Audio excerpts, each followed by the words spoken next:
تو اس کے ساتھ خیر خواہی یہ ہے کہ اس کو محبت کے ساتھ، پیار کے ساتھ اس کو جگہ دیا جائے، تاکہ اس خیر سے جو اس وقت میں ملنے والی ہوتی ہے اس سے آدمی محروم نہ رہے۔ اسی کے ساتھ میں پوری بات کو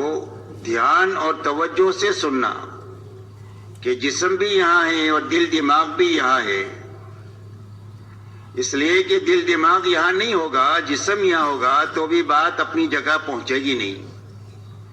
اس لیے پوری طرح دل سے، دماغ سے مجلس میں شریک رہنا، عمل کی نیت سے بات کو سننا، اس لیے کہ اللہ کی طرف سے جو داد و دہیش کا نظام ہے وہ آدمی کی نیت ہے۔ اسی لیے حدیث پاک میں فرمایا وَإِنَّمَا لِكُلِّ امْرِئٍ مَّا نَوَىٰ، فرمایا ہر آدمی کو وہ چیز ملے گی جس کی اس نے نیت کیا۔ جب عمل کی نیت سے ہم بات سنیں گے تو اللہ عمل کی توفیق دیں گے، اور وقت پر اللہ تعالیٰ عمل کرا دیں گے، جی چاہے نہ چاہے، ماحول سازگار ہو ناسازگار ہو، حالات مناسب ہو غیر مناسب ہو، ہر حال میں عمل کی توفیق ملے گی عمل کی نیت کی برکت سے۔ اس لیے عمل کی نیت سے بات کو سننا، اسی کے ساتھ میں اچھی طرح بات کو سنتے ہوئے، سمجھتے ہوئے، اس پر عمل کرتے ہوئے اپنے گھر سے لے کر پورے عالم تک اور ساری انسانیت تک بات کو پہنچانے کی نیت سے بات کو سننا۔ دین کی بات جو ہے وہ تبلیغ ہے، اسی لیے رسول اللہ صلی اللہ علیہ وسلم ارشاد فرماتے ہیں بلغوا عنی ولو آیا، فرمایا میری طرف سے ایک بات تمہارے پاس پہنچ جائے تو اس کو آگے پہنچا دو۔ فرمایا رب مبلغ اوعى من سامع، فرمایا بہت مرتبہ ایسا ہوگا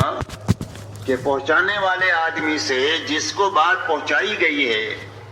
وہ زیادہ بات کو لینے والا ہوتا ہے،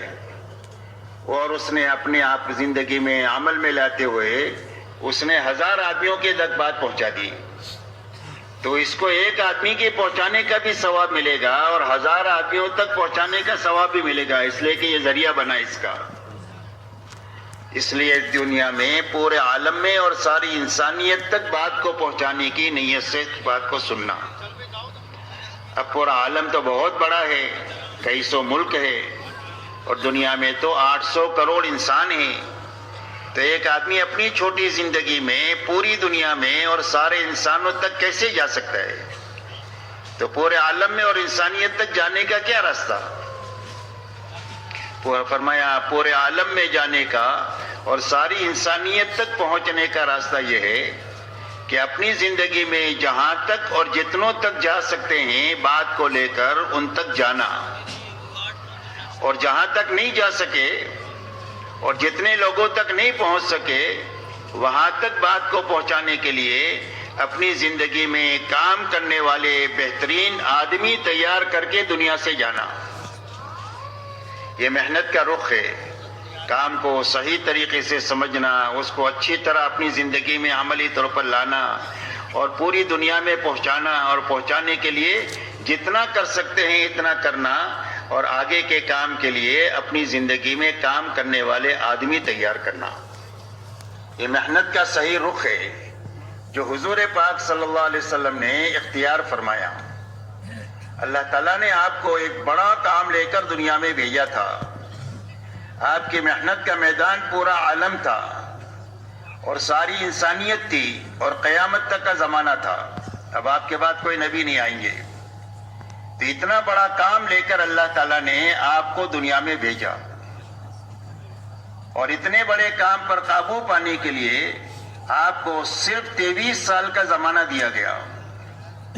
آپ کو 40 سال پر نبوت ملی، 63 سال میں آپ اللہ کو پیارے ہو گئے۔ فرمایا 23 سال میں اتنا بڑا کام کر کے ہمارے پاس آنا ہی، اب اس کام پر قابو پانے کے لیے آپ نے محنت کا جو رخ لیا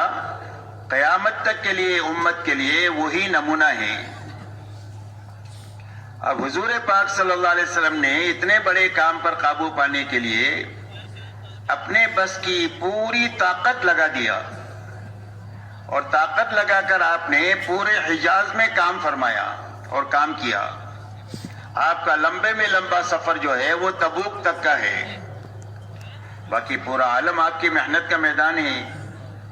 تو اپنے بس کی پوری طاقت اور محنت لگاتے ہوئے اور اپنے آپ کو تھکاتے ہوئے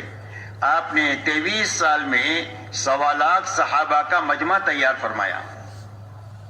خود کرتے ہوئے کرنے والے آدمی تیار کیے، اور ایسا مجمع تیار کیا جو حضور صلی اللہ علیہ وسلم کی زندگی کا آئینہ تھا کہ آپ کی زندگی کو سمجھنا ہے تو صحابہ کی زندگی سے آپ کو سمجھا جا سکتا ہے۔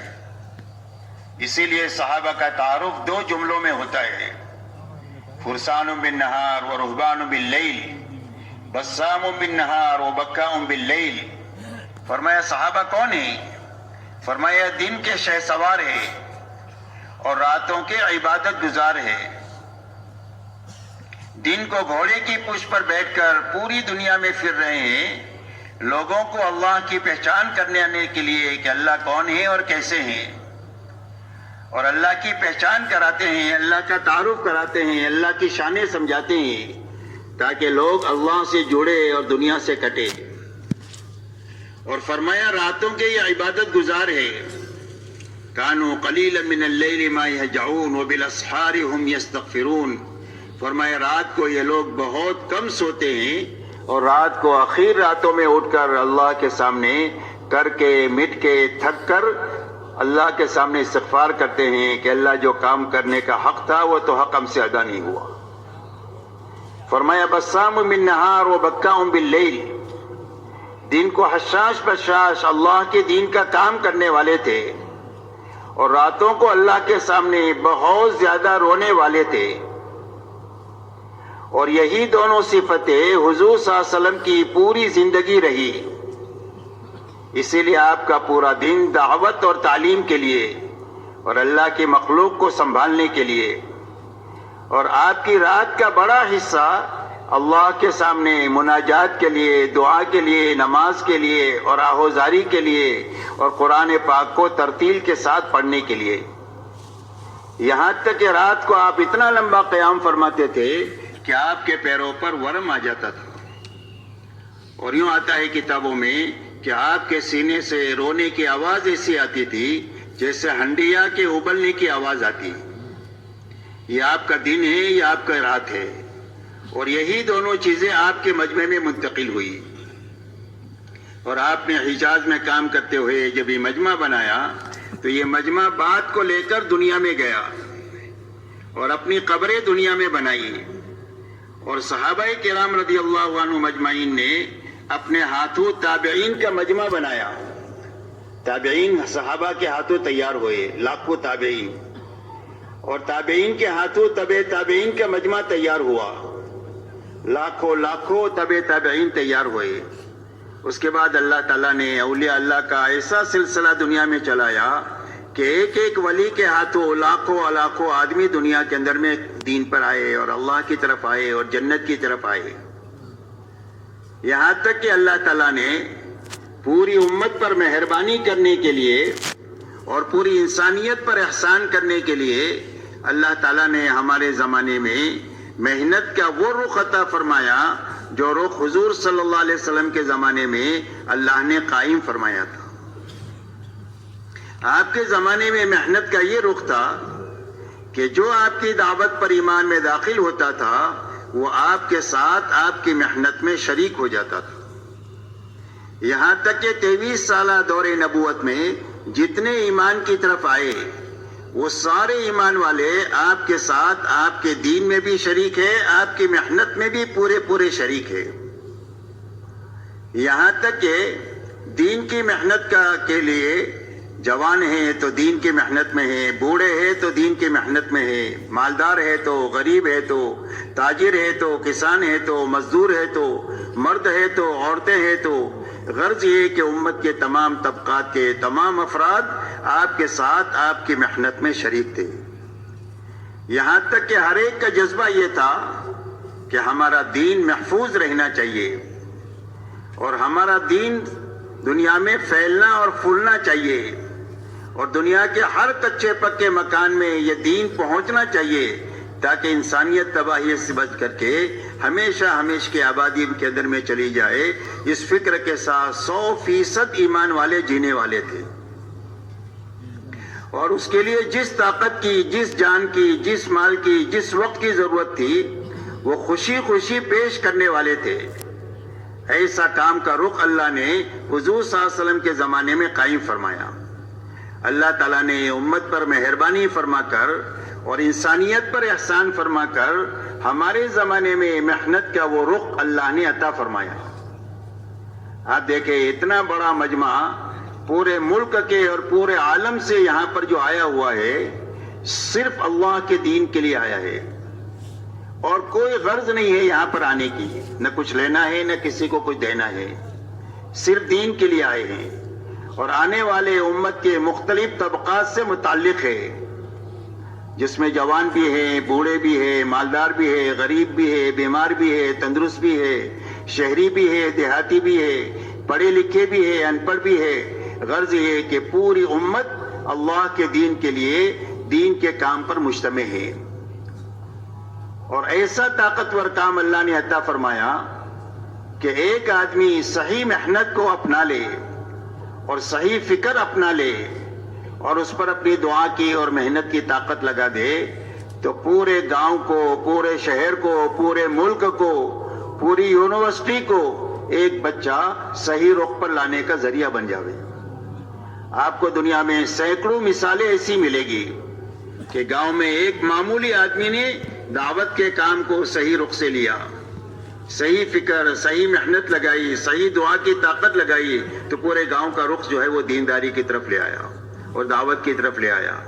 ایسے شہر ملیں گے، ایسے ملک ملیں گے کہ اس ملک میں ایک دیوانے نے اللہ کے دین کے اوپر، اللہ پر اعتماد کر کے اپنی تمام تر توانائی کو لگانے کا فیصلہ کر دیا تو اللہ نے ایک آدمی کے ہاتھوں ملک کو کھڑا فرما دیا۔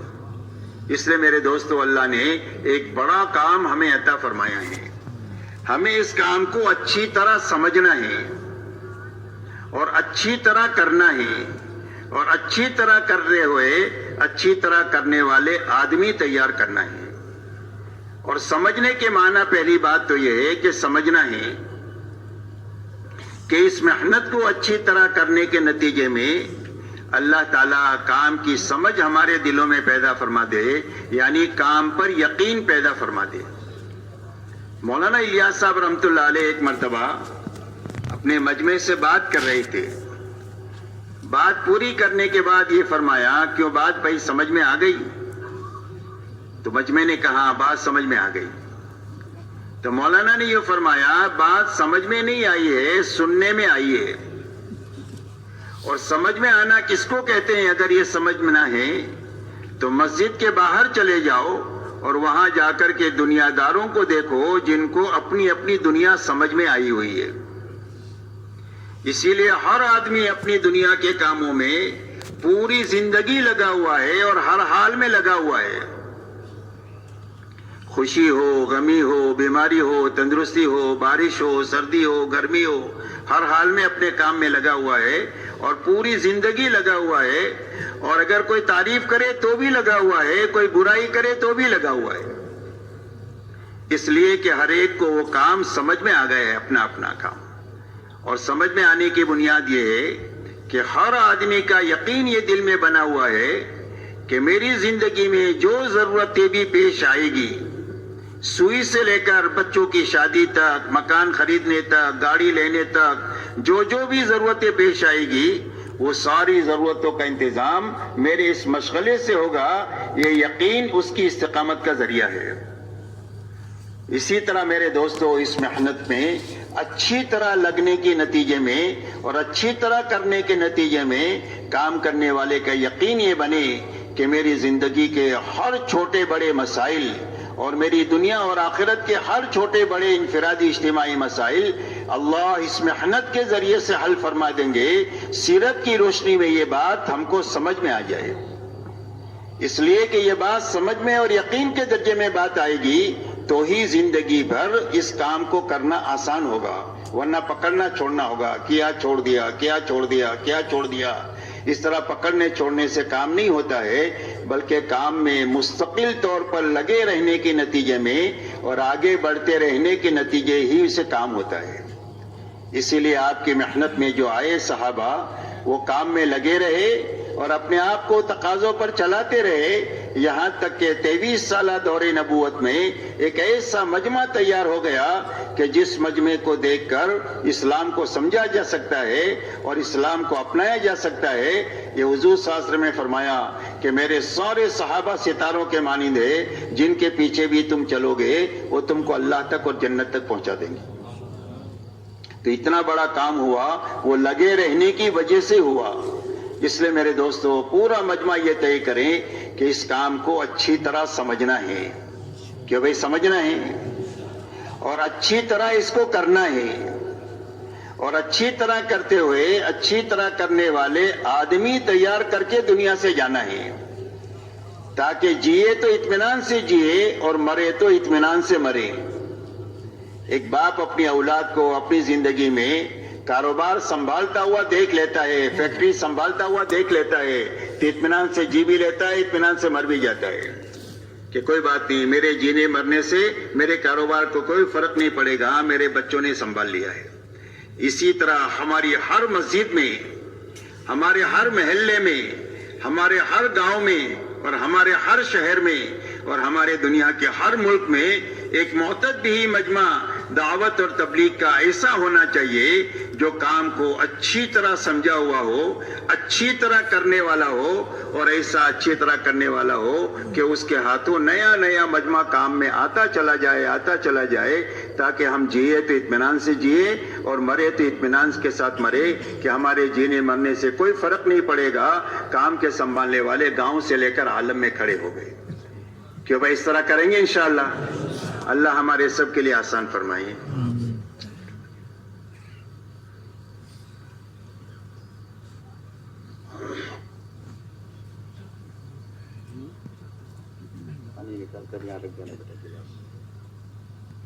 پوری امت اور انسانیت کو سمجھانے کی بات یہ ہے کہ اللہ تعالیٰ نے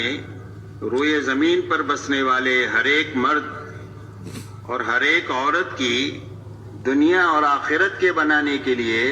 اللہ نے اپنے پاس سے دین اتارا ہے. اور قرآن پاک میں اعلان فرما دیا ان الدین عند اللہ الاسلام. فرمایا اب ساری انسانیت کے لیے زندگی گزارنے کا جو طریقہ اللہ کے یہاں پسندیدہ ہے وہ صرف دین اسلام ہے. وَمَن يَبْتَغِي غَيْرَ الْإِسْلَامِ دِينًا فَلَن يُقْبَلَ مِنْهُ وَهُوَ فِي الْآخِرَةِ مِنَ الْخَاسِرِينَ. فرمایا جو اسلام کے علاوہ اور کسی راستے پر چل کر آئے گا اللہ کے یہاں مقبول نہیں ہوگا اور اس کی آخرت ہمیشہ ہمیشہ کے لیے اجڑ جائے گی جہاں کبھی بھی آبادی نہیں ہوگی. اس لیے میرے دوستو اللہ تعالیٰ نے ساری انسانیت کی کامیابی کے لیے دین اسلام اتارا ہے کہ زندگی جو بنے گی وہ بھی دین ہی کے راستے سے بنے گی اور آخرت بھی جو بنے گی وہ صرف دین ہی کے راستے سے بنے گی. اور ہماری پوری محنت کی اور دو بھاگ دوڑ کی بنیاد دین ہے کہ ہر فرد امت کی زندگی میں پورا دین اپنی حقیقت کے ساتھ میں آ جائے. تو اللہ تعالیٰ نے دنیا اور آخرت کے بنانے کے لیے دین اتارا ہے اور اپنی سنت روئے زمین پر یہ جاری فرمائی ہے کہ جو کوئی بھی پوری دینداری کے ساتھ جیے گا اور دینداری پر مرے گا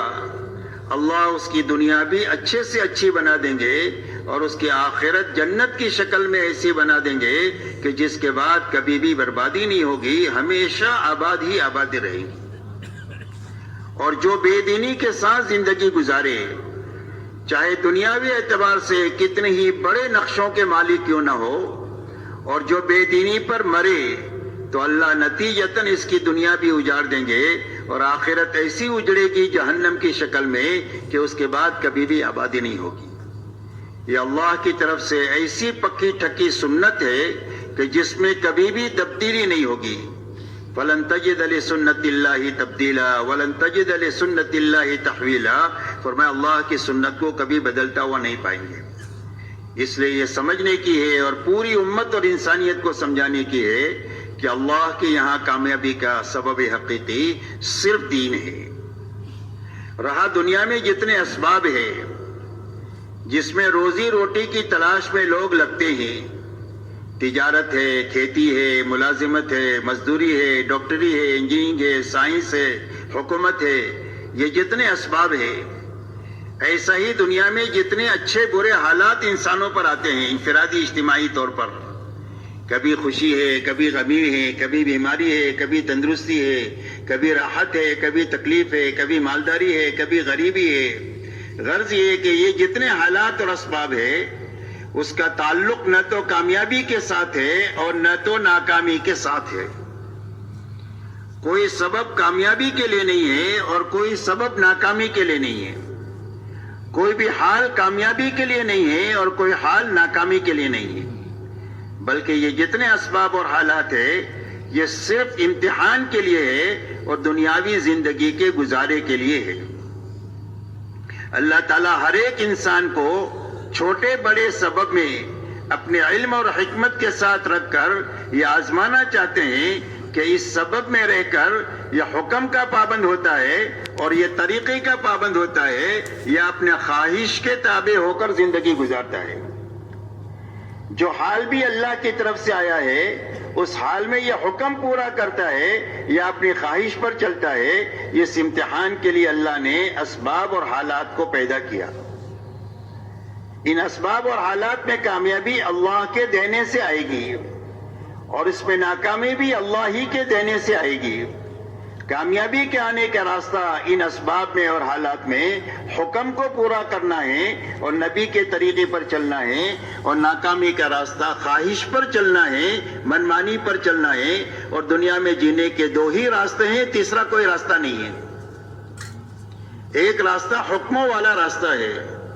جو نبی لے کر دنیا میں تشریف لاتے ہیں، اور ایک راستہ خواہشات والا ہے، منمانی والا راستہ ہے۔ یہ فرعون کا، شداد کا، حامان کا، ابی بن خلف کا راستہ ہے۔ یہ راستہ جہنم کا راستہ ہے۔ حکموں والا راستہ، طریقے والا راستہ یہ کامیابی والا راستہ ہے اور یہ جنت والا راستہ ہے۔ اور اس بات کو اچھی طرح ساری انسانیت کو قیامت تک کے لیے سمجھانے کے لیے اللہ تعالیٰ نے قوموں کے اور افراد کے واقعات کو بیان فرمایا ہے کہ اللہ تعالیٰ نے حکومت دیا حضرت سلیمان علیہ السلام کو اور داؤد علیہ السلام کو، اور یہ دونوں اپنے حکومت میں رہ کر کامیاب ہو گئے دین کی بنیاد پر، اور اللہ ہی نے حکومت دیا فرعون اور نمرود کو، اور یہ فرعون اور نمرود حکومت میں رہ کر بے دینی کے راستے سے ناکام ہو گئے، اللہ نے ان کو اجاڑ دیا۔ مال حضرت عبد الرحمن ابن عوف کو اللہ نے عطا فرمایا، اور اتنا مال عطا فرمایا کہ جب ان کا انتقال ہوا ہے تو ان کی وراثت میں تقسیم ہونے کے لیے سونے کی اتنی اینٹیں تھی کہ اس کو وارثوں میں تقسیم کرنے کے لیے کاٹ کر کے وارثوں میں تقسیم کیا گیا تو کاٹنے والوں کے ہاتھوں میں چھالے پڑ گئے۔ اتنا مال دے کر اللہ نے ان کو مالداری میں چمکا دیا،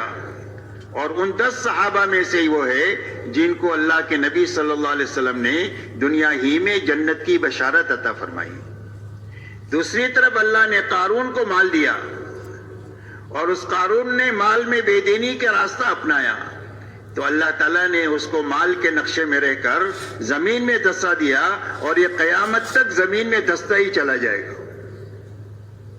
تجارت مہاجرین کے پاس تھی، اللہ تعالیٰ نے مہاجرین کو تجارت میں چمکا دیا، اور تجارت قوم شعیب کے پاس تھی، اللہ تعالیٰ نے قوم شعیب کو تجارت میں رکھ کر اجاڑ دیا۔ باغات انصار مدینہ کے پاس میں تھے رضی اللہ عنہم کے پاس، اللہ تعالیٰ نے ان کو باغات میں رکھ کر چمکا دیا، اور اتنی برکت مدینہ کے کھجور میں دیا کہ صدیاں بیت گئی ہے اور پوری دنیا کے لوگ کھا رہے ہیں، کھلا رہے ہیں، لے کر جا رہے ہیں، اور ابھی تک وہ ختم نہیں ہو رہی ہے، اس لیے کہ دین کی بنیاد پر اللہ نے ان کو باغات میں رکھ کر کے چمکا دیا۔ اور قوم سبا کو اللہ تعالیٰ نے باغات میں رہ کر اجاڑ دیا۔ ایک طرف وزارت حامان کے پاس میں ہی، اللہ نے حامان کو وزارت میں رکھ کر اجاڑ دیا، اور ایک طرف وزارت حضرت یوسف علیہ السلام کے پاس ہے، اور یوسف علیہ السلام کو اللہ نے وزارت میں رکھ کر چمکا دیا۔ یہ دنیا کے سارے اسباب کا اللہ تعالیٰ نے انجام بیان فرمایا کہ یہ بڑے بڑے اسباب ہم نے دینداروں کو بھی دیے اور بے دینی کو بھی دیے۔ بے دینی والے بے دینی کے راستے سے ان اسباب میں اجڑ گئے اور دیندار ان اسباب میں رہ کر دینداری کے راستے سے آباد ہو گئے۔ اس لیے بنیادی بات سمجھنے کی اور سمجھانے کی ہے کہ اللہ کے یہاں جو سبب بھی جس کو ملا ہے اس میں کامیابی کا راستہ صرف اللہ کا دین ہے۔ اس لیے میرے دوستو، دعوت اور تبلیغ کے راستے سے محنت کسی ایمان والے کو اس کے کاروبار کے چھوڑانے کی محنت نہیں ہے، یا اس کے گھر کے نظام کو اجاڑنے کی محنت نہیں ہے، بلکہ یہ محنت اس بات کی ہے کہ جو مسلمان جن شعبوں میں ہیں ان شعبوں میں رہتے ہوئے اللہ کے حکموں پر چلنے کی اور نبی کے طریقے پر چلنے کی طاقت پیدا کر لے۔ جب اپنے نبی کے طریقے پر یہ چل لے گا اور اللہ کے حکم کو اپنے اپنے ان شعبوں پر پورا کر لے گا تو ان شعبوں میں رکھ کر اللہ اس کو کامیاب کر دیں گے۔ جس طرح عبادت کے راستے سے کامیاب کریں گے ایسا ہی ان مشغلوں کے راستے سے بھی اس کو کامیاب کریں گے۔ اسی لیے حدیث پاک میں آتا ہے التاجر الصدوق الامین مع النبیین والصدیقین والشہداء والصالحین، فرمایا سچا اور امانت دار تاجر بڑا کام کرتا ہے، امپورٹ ایکسپورٹ کا کام کرتا ہے، کروڑوں خربوں میں کھیلتا ہے، لیکن امانت داری ہے، سچائی ہے، تو فرمایا قیامت کے دن اللہ اس کو نبیوں کے ساتھ، صدیقین کے ساتھ اور شہداء کے ساتھ اٹھائیں گے۔ اس کی تجارت دنیا نہیں ہے، دین ہے۔ اللہ اس دین کے راستے سے اور تجارت کے راستے سے اس کو یہ اونچا مقام آخرت میں عطا فرمائیں گے۔ ایک آدمی کھیتی کرتا ہے اور کھیتی شریعت کے مطابق کرتا ہے، اللہ کے حقوق بھی ادا کرتا ہے، مخلوق کے حقوق بھی ادا کرتا ہے، تو فرمایا اس کی کھیتی جب تک ہری بھری ہوتی ہے وہ اللہ کی پاکی بیان کرتی ہے اور اس کا ثواب کسان کو ملتا ہے۔ جانور دانہ کھا جائے، چور چوری کر جائے تو فرمایا اس پر کسان کو صدقے کا ثواب ملے گا۔ اس کے لیے اس کی کھیتی یہ دنیا نہیں ہے بلکہ اس سے اس کی آخرت اچھے سے اچھی اللہ بنائیں گے۔ ایک آدمی مزدور آدمی ہے، غریب ہے، اللہ تعالیٰ نے اس کے لیے مصلحت غربت میں رکھی ہے، اس لیے کہ اللہ جانتے ہیں کہ کس کے لیے مال مفید ہے، کس کے لیے غربت مفید ہے۔ کسی کا دین مال کے ساتھ اٹکا ہوا ہوتا ہے کہ اگر مال چلا جائے تو یہ کافر ہو جاوے، اور کسی کا دین فقر کے ساتھ اٹکا ہوا ہوتا ہے، اگر یہ کے پاس مال آ جائے تو یہ سرکش بن جائے۔ حضرت عیسیٰ علیہ السلام کے زمانے میں حضرت عیسیٰ علیہ السلام ایک جگہ سے جا رہے تھے، راستے میں ایک آدمی کو دیکھا کہ اس کے پاس پہننے کے لیے کپڑے بھی نہیں ہے اور وہ مٹی میں اٹا ہوا ہے اپنے بدن کو چھپانے کے لیے۔ حضرت عیسیٰ علیہ السلام سے یہ کہا اس نے کہ اللہ کے نبی میرے لیے دعا کر دیجئے کہ اللہ میرے لیے آسانی پیدا فرما دے۔ اس کے لیے آسانی، اللہ کے نبی کی دعا کی برکت سے اللہ نے آسانی کے اسباب پیدا فرما دیے۔ کچھ دنوں کے بعد وہ جا رہے تھے، دیکھا ایک بڑا مجمع ہے اور وہ مجمع ایک دوسرے کے کندھے پر رہ کر اس میدان میں ایک آدمی ہے اس کو دیکھ رہا ہے۔ پوچھا کیا ہو رہا ہے؟ فرمایا ایک آدمی نے شراب پی ہے، زنا کیا ہے، قتل کیا ہے، اس کے بدلے میں اس کو قتل کیا جا رہا ہے۔ فرمایا کون آدمی ہے ایسا؟ فرمایا یہ غریب آدمی ہے جس کے پاس پہننے کے کپڑے نہیں تھے، جب اس کے پاس مال آیا تو اس میں سرکشی آئی اور یہ سارے جرائم کر کے اس انجام کو یہ پہنچا۔ اس لیے میرے دوستو، اللہ جس کو بھی دیتے ہیں علم اور حکمت سے دیتے ہیں، کسی کے لیے زیادہ ہی مفید ہوتا ہے، کسی کے لیے کم ہی مفید ہوتا ہے۔ لہذا ایک آدمی کو اللہ نے غریب بنایا ہے، روز محنت کرتا ہے، روز کھاتا ہے، لیکن حدیث پاک میں آتا ہے کہ وہ صبح میں جب مزدوری کے لیے نکلتا ہے اور شام کو مزدوری کر کے واپس آتا ہے، اللہ کے حق کو پہچانتا ہے اور مخلوق کے حقوق کو بھی پہچان کر کے اپنی مزدوری میں چلتا ہے، نہ مال میں چوری کرتا ہے نہ جان میں چوری کرتا ہے، تو فرمایا شام کو اس حال میں واپس لوٹتا ہے کہ اللہ اس کے سارے گناہوں کو معاف فرما دیتے ہیں۔ روز مقدر کی روزی بھی مل رہی ہے اور روز مغفرت بھی مل رہی ہے اللہ کے خزانے سے۔ ایک آدمی حاکم ہے، اللہ نے اس کے نصیب میں حکومت لکھی ہے اور وہ ملک کا بادشاہ ہے یا ملک کے بہت بڑے خطے کا وہ بادشاہ ہے، لیکن انصاف کے ساتھ حکومت کرتا ہے، تو فرمایا قیامت کے دن اللہ تعالیٰ اس کو عرش کے سائے میں جگہ دیں گے، جبکہ اللہ کے سائے کے سوا کوئی سایہ نہیں ہوگا۔ اتنا بڑا مقام قیامت کے دن اللہ تعالیٰ اس کو عطا فرمائیں گے انصاف کے ساتھ حکومت کرنے کے نتیجے میں۔ اس کی حکومت دنیا نہیں ہے، اس کا حکومت کرنا دین ہے۔ جس طرح دینداروں کو اللہ نوازیں گے، ایسا اس بادشاہ کو بھی انصاف کی بنیاد پر اللہ نوازیں گے۔ اس لیے میرے دوستو، یہ محنت اس بات کی ہے کہ ہر مسلمان دنیا کے جس کونے میں بھی ہے، جس ملک میں بھی ہے، اور جس مشغلے میں بھی ہے، اور جس حال میں بھی ہے، اس حال میں اللہ کے حکم کو سیکھ لے اور نبی کے طریقے کو معلوم کر لے، اور اپنی زندگی کے اس شعبے میں رہتے ہوئے اور اس حال میں رہتے ہوئے حکم کی پابندی کے ساتھ جی لے اور طریقے کی پابندی کے ساتھ جی لے، اللہ اس حال میں اور اس سبب میں رکھ کر اس کو کامیاب کر دیں گے۔ یہ محنت اس بات کی ہے میرے دوستو۔ اسی کے ساتھ میرے دوستو ایک بات سمجھنے کی یہ ہے کہ اللہ کی طرف سے جو کامیابی ملے گی وہ پورے دین پر ملے گی۔ اسی لیے اللہ تعالیٰ ایمان والوں سے مخاطب ہے، یا ایھا الذین آمنوا ادخلوا فی السلم کافہ ولا تتبعوا خطوات الشیطان انہ لکم عدو مبین۔ اللہ جل شانہ قرآن پاک میں ارشاد فرماتے ہیں کہ اے ایمان والو، اسلام میں اور دین میں پورے داخل ہو جاؤ اور شیطان کے نقش قدم پر مت چلو،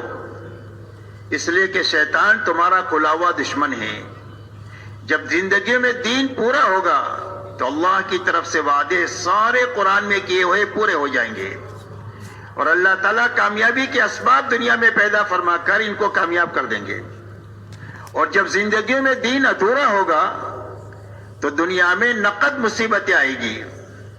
فرمایا ما اصابکم من مصیبت فبما کسبت ایدیکم ویعفو عن کثیر۔ اللہ فرماتے قرآن پاک میں، جو مصیبت بھی تمہارے پاس آ رہی ہے وہ تمہارے ہاتھوں کے غلط کاموں کی وجہ سے آ رہی ہے، اور بہت ساری غلطیاں تو وہ ہے جو اللہ تعالیٰ معاف فرما دیتے ہیں۔ فرمایا وَلَنُذِيقَنَّهُم مِّنَ الْعَذَابِ الْأَدْنَىٰ دُونَ الْعَذَابِ الْأَكْبَرِ لَعَلَّهُمْ يَرْجِعُونَ۔ اللہ فرماتے ہیں کہ بڑا عذاب جو موت سے شروع ہوگا، اس سے پہلے دنیا میں چھوٹی چھوٹی تکلیف کی شکلیں ہم پیش کر کے دنیا میں اس لیے بھیجتے ہیں تاکہ اپنی غلط زندگی سے یہ توبہ کر کے اللہ کی طرف رجوع کرے۔ یہ بھی ایمان والوں کے حق میں رحمت ہوتا ہے کہ اللہ کی طرف رجوع کی توفیق مل جاوے۔ اس لیے میرے دوستو، دنیا میں جب دین ادھورا ہوگا تو دنیا میں نقد مصیبتیں آئے گی۔ جو کوئی بھی مصیبت اس وقت میں دنیا میں نظر آ رہی ہے، اپنی انفرادی اور اجتماعی زندگیوں میں اور اپنے چھوٹوں بڑوں کے اوپر، وہ سارے حالات دنیا میں جو ہے یہ دین کی کمی کی وجہ سے ہے۔ تو محنت اس بات کی ہے کہ ہر ایمان والے کی زندگی میں پورا دین آئے اور اپنی حقیقت کے ساتھ آئے۔ اسی لیے اللہ جل شانہ ہر ایمان والے مرد اور عورت سے یہ مطالبہ کرتے ہیں کہ اسلام میں اور دین میں پورے داخل ہو جاؤ، اور شیطان کے نقش قدم پر مت چلو، شیطان تمہارا کھلا ہوا دشمن ہے۔ تو پورا دین پر داخل ہونے کے کیا معنی ہے؟ اللہ تعالیٰ نے 2 لائن کے احکامات عطا فرمائے ہیں، ایک کرنے کے لائن کے احکامات دیے ہیں اور ایک بچنے کے لائن کے احکامات دیے ہیں کہ یہ کرنا ہے یا نہیں کرنا۔ کرنے کے جتنے کام بتائے ہیں ان سارے کاموں کو کرنا، اور جتنی بچنے کی چیزیں ہیں ان ساری چیزوں سے بچنا، یہ پورا دین ہے۔ اسی لیے علماء یہ فرماتے ہیں کہ اس آیت کریمہ کے شان نزول کے بارے میں مفسرین نے یہ لکھا ہے کہ آیت اتری ہے حضرت عبداللہ ابن سلام رضی اللہ تعالیٰ عنہ کے بارے میں، جو اسلام سے پہلے ایک سچے آسمانی مذہب کے ماننے والے تھے۔ اسلام کے آنے کے بعد اللہ تعالیٰ نے اس سارے مذاہب کو منسوخ کر دیا اور پوری انسانیت کے لیے ایک ہی دین طے فرمایا، وہ دین اسلام ہے۔ اس مذہب میں جس کے وہ ماننے والے تھے اس میں اونٹ کا گوشت کھانا منع تھا۔ ان کے دل میں یہ بات آئی کہ اب میں نے اسلام قبول کر لیا ہوں، اسلام میں اونٹ کا گوشت کھانا حلال ہے، فرض واجب تو نہیں ہے۔ اگر میں نہ کھاؤں تو میرا اسلام پر بھی عمل ہو جائے گا اور پہلے مذہب کو جس کو میں مانتا تھا اس پر بھی عمل ہو جائے گا۔ ایسے اچھے جذبے سے ایک مباح چیز کو چھوڑ دیا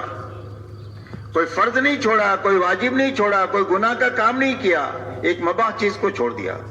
مباح ایسی چیز کو کہتے ہیں کہ جس کرو تو بھی ٹھیک ہے, نہ کرو تو کوئی بات نہیں. اس پر اللہ کی طرف سے قرآن میں آیت اتر رہی ہے کہ اے ایمان والو, اسلام میں پورے داخل ہو جاؤ اور شیطان کے نقش قدم پر مت چلو, اس لیے کہ شیطان تمہارا کھلا ہوا دشمن ہے. کہ اب اسلام کے آنے کے بعد کسی اور مذہب کی طرف, کسی اور تہذیب اور تمدن کی طرف, دنیا کے کسی اور طور طریقوں کی طرف تمہارا للچائی ہوئی نگاہوں سے دیکھنا اور اس کو اپنے دل میں پسند کرنا, اللہ اس کو برداشت نہیں کریں گے. اس لیے کہ ہم نے دین تمہارے پر پورا اتار دیا ہے. الیوم اکملت لکم دینکم واتممت علیکم نعمتی ورضیت لکم الاسلام دینا. ہم نے دین پورا تمہارے لیے اتار دیا ہے اور اپنی نعمتوں کو تمہارے پر تمام کر دیا ہے, اور ہم نے دین اسلام تم کو پسند کر کے دیا ہے. اب ادھر ادھر ٹانگ جھانک کی اجازت نہیں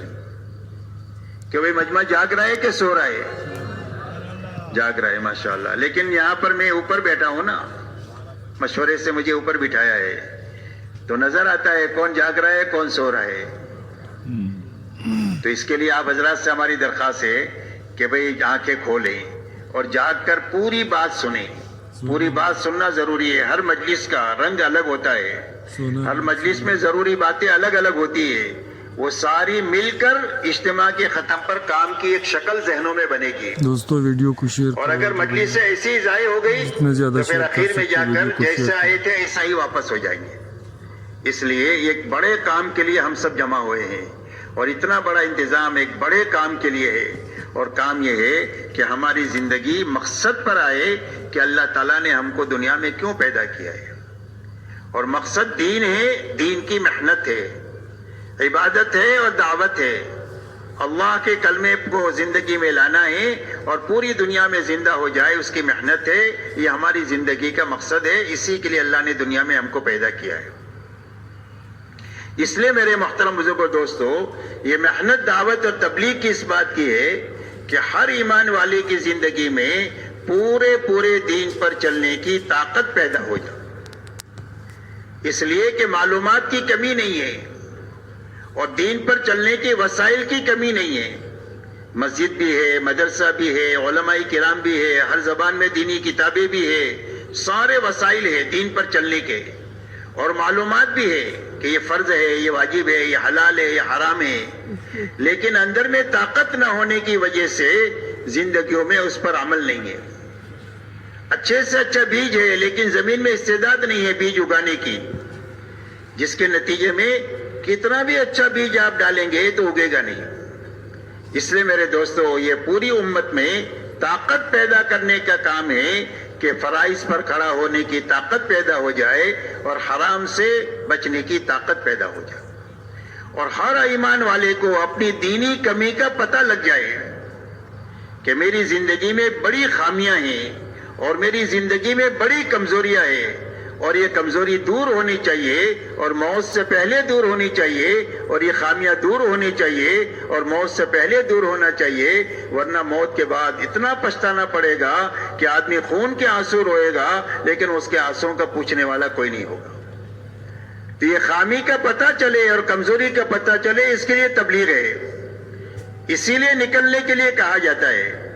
کہ اللہ کے راستے میں نکل کر اپنے چہرے کو صحابہ کے آئینے میں دیکھے تاکہ ہماری کمی کا پتہ چلے. آج ہماری غلطی یہ ہے کہ ہم دین کے معاملے میں اپنے سے نیچے والوں کو دیکھنے کے عادی ہے اور دنیا کے معاملے میں اپنے سے اوپر والوں کو دیکھنے کے عادی ہے. 100 پتی 1000 پتی کو دیکھتا ہے اور 1000 پتی لکھ پتی کو دیکھتا ہے, لکھ پتی کروڑ پتی کو دیکھتا ہے, کروڑ پتی ارب پتی کو دیکھتا ہے, ارب پتی کھرب پتی کو دیکھتا ہے, اور کھرب پتی ملک والے کو دیکھتا ہے, اور چھوٹا ملک والا بڑے ملک والے کو دیکھتا ہے. تو ہر آدمی دنیا کے معاملے میں اوپر دیکھ رہا ہے. تو جتنا کچھ بھی اللہ نے اس کو دیا ہے اس کو کم ہی لگ رہا ہے اور ناشکری کی کیفیت کے ساتھ زندگی گزر رہی ہے, اس لیے کہ اوپر دیکھنے کی عادت ہے.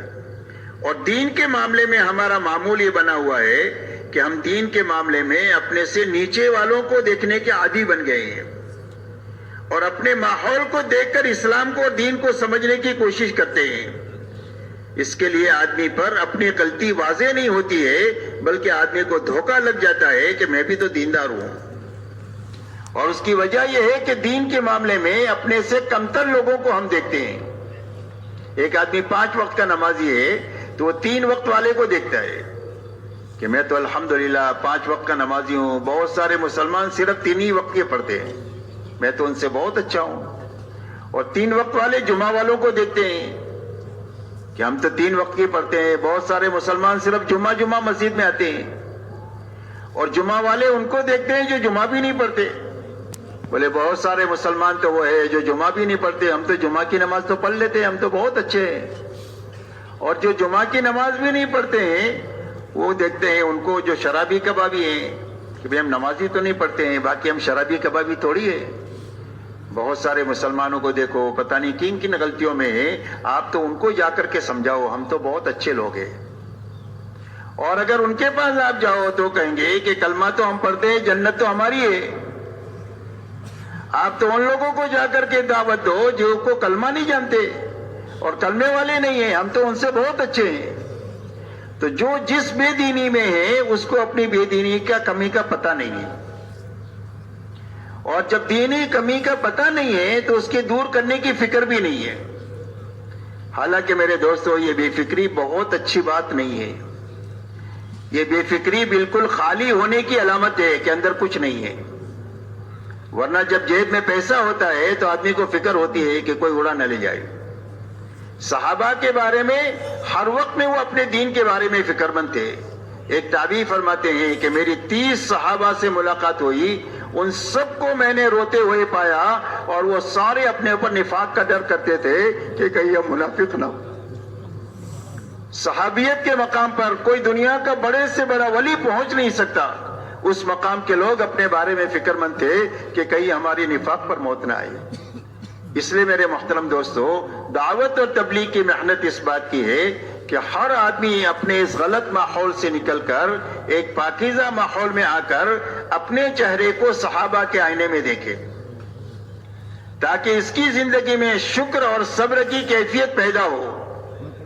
اللہ والے یہ فرماتے ہیں کہ آدمی صابرین اور شاکرین میں سے ہو نہیں سکتا۔ اللہ تک پہنچنے کے یہ 2 راستے ہیں، ایک شکر کا ہے اور ایک صبر کا ہے، لیکن صابرین اور شاکرین میں سے ہو نہیں سکتا ہے جب تک دنیا کے معاملے میں اپنے سے نیچے نہیں دیکھے اور دین کے معاملے میں اپنے سے اوپر نہ دیکھے۔ اور جب یہ دین کے معاملے میں اپنے سے اوپر دیکھے گا اور دنیا کے معاملے میں نیچے دیکھے گا، تو اللہ اس کو صبر بھی دیں گے، شکر بھی دیں گے، اور ان دونوں راستوں سے اللہ تک یہ پہنچ جائے گا۔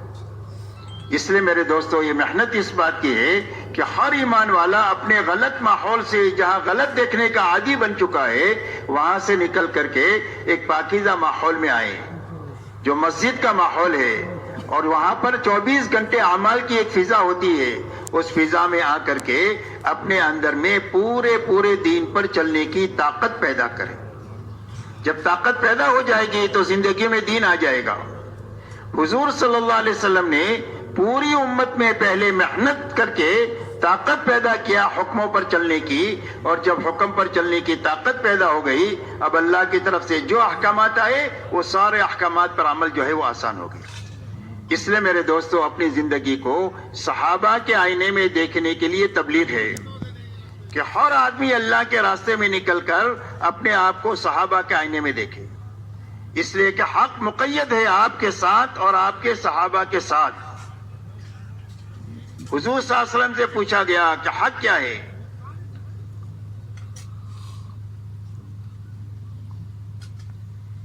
اصحابی،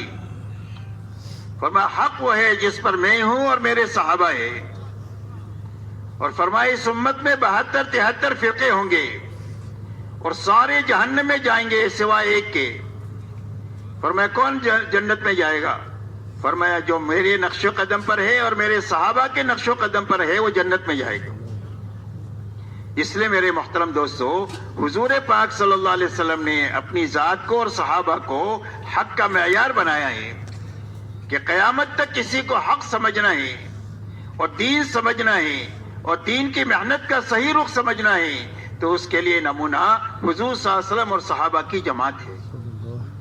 اور اس جماعت کی زندگی سے سمجھ کر اپنی زندگی تو وہاں تک